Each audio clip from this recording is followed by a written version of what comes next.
मालेगांव 3.5 साल की बच्ची जिसका नाम अदन्या है, उसके साथ क्या हुआ आप सब लोगों ने देखा होगा, आप सब लोगों ने सुना होगा।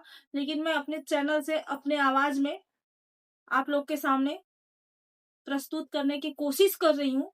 हालांकि कहानी बहुत मार्मिक है और ऐसे कहानियों पे मेरा हृदय भर आता है, मेरी आंखों से आंसू छलक आते हैं।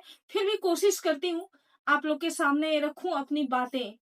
तो नमस्कार, मैं आप सभी लोगों की सुमन बनारसी। कैसे हैं आप लोग, जरूर बताइएगा।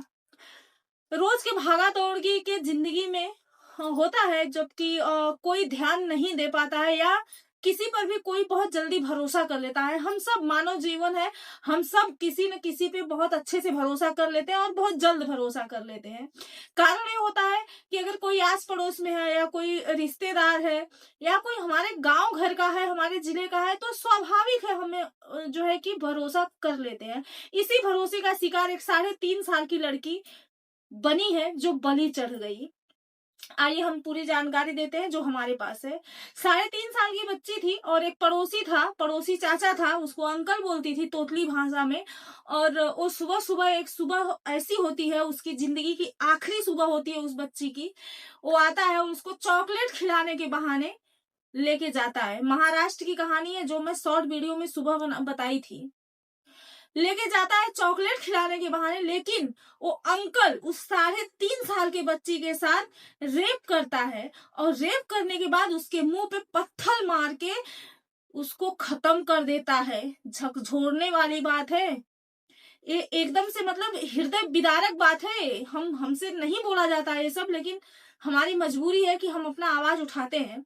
आज के डेट में कुछ लोग बोलते हैं कि अर्धनग्न कपड़े लड़कियां पहनती। हाँ, मैंने माना, हमें भी नहीं अच्छा है। हमें कभी भी आप देखेंगे, मैं 5 मीटर की साड़ी में रहती हूँ, या तो जो है कि घर पे जब रहती हूँ तो फुल नाइटी में रहती हूँ, कॉटन की, जो एक घरेलू महिला रहती है। लेकिन आज अगर मैं भी बाहर निकलती हूँ ना, तो 10 कुत्ते ऐसे होते हैं जो अपने बीवी को बाइक पे बैठाए होते हैं, लेकिन तो ऑटो में एक बार अगर झलक मेरा दिख गया तो पलट पलट के सब देखते हैं। यही होते हैं रेपिस्ट, ऐसे ही होते हैं रेपिस्ट। वो जो अंकल था, क्या उसके पास बीवी नहीं थी? बीवी रही होगी, नहीं रही होगी तो आएगी, लेकिन वो 3.5 साल की बच्ची को शिकार बनाया। सोचने वाली बात है। 3.5 साल की बच्ची को चॉकलेट के बहाने लेकर के गया और उसका रेप भी किया, हत्या भी किया। आखिर हम भरोसा करें तो किस पे करें, ना करें तो किस पे करें। खैर, आगे बढ़ते हैं।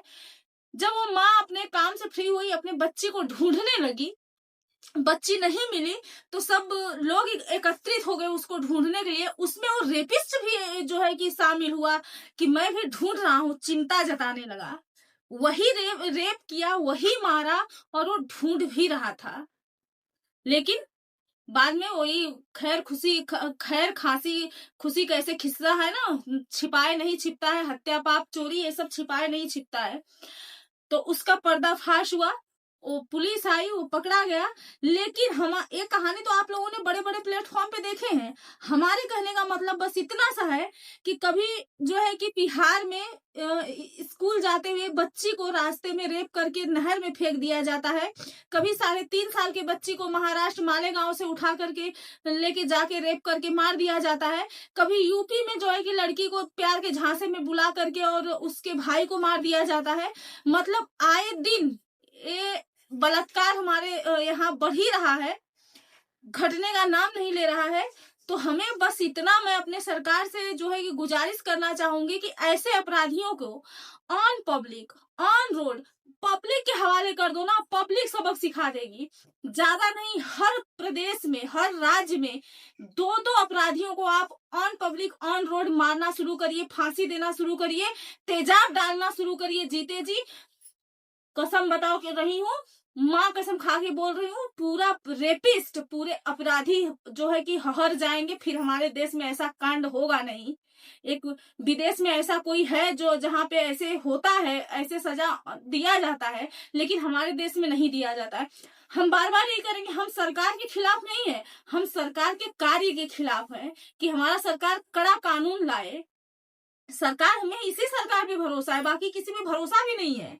लेकिन कड़ा कानून लाए, अपराधियों को सजा दे, हमारी बच्चियां सुरक्षित नहीं है। नारा लगाने से नहीं होगा कि बेटी को पढ़ाओ, बेटी को बचाओ। बेटी कहाँ बच रही है? कभी दहेज के जो है कि टेंशन में पेट भी मार दी जा रही है, कभी अगर वो पैदा हो भी जा रही है जो है अपने भाग्य से, तो ससुराल में दहेज प्रथा में मार दी जा रही है। उससे भी अगर बच रही है तो आस पड़ोस के अंकल मार दे रहे हैं। उससे भी अगर बच रही है, 18-17 साल की हो जा रही है, तो स्कूल जाते समय जो है कि लुखे सब उनका रेप करके मुंह कुचल के तेजाब डाल के नहर में फेंक दे रहे हैं। हमारी बेटियां सुरक्षित हैं कहाँ? हम सुरक्षित हैं कहाँ? तो हम यही कहेंगे, और हम अपने 30,000 जो हमारे फेसबुक परिवार है, हम अपने 30,000 फेसबुक परिवार से यही कहना चाहूंगी कि आप लोग मेरा साथ दीजिए। जो मैं आवाज उठा रही हूँ, इसको आप लोग जो है ज्यादा से ज्यादा शेयर करिए, ताकि मेरी बात योगी मोदी तक, हमारे सरकार तक पहुंचे। और आप लोग भी आवाज उठाइए, जैसे कि दिल्ली में कुछ नौजवान पोल्यूशन के खिलाफ आवाज उठाए हैं, वैसे आप लोग भी आवाज उठाइए, ताकि हम लोग सुरक्षित हो जाए। अगर बेटी ही नहीं रहेगी तो आप लोग बहू कहाँ से लाएंगे, बीवी कहाँ से लाएंगे? तो बेटी को सच में बचाने की जरूरत है, सिर्फ नारेबाजी की जरूरत नहीं है। तो जय हिंद, जय भारत। मैं अपने वाणी को यहीं पे विराम देती हूँ।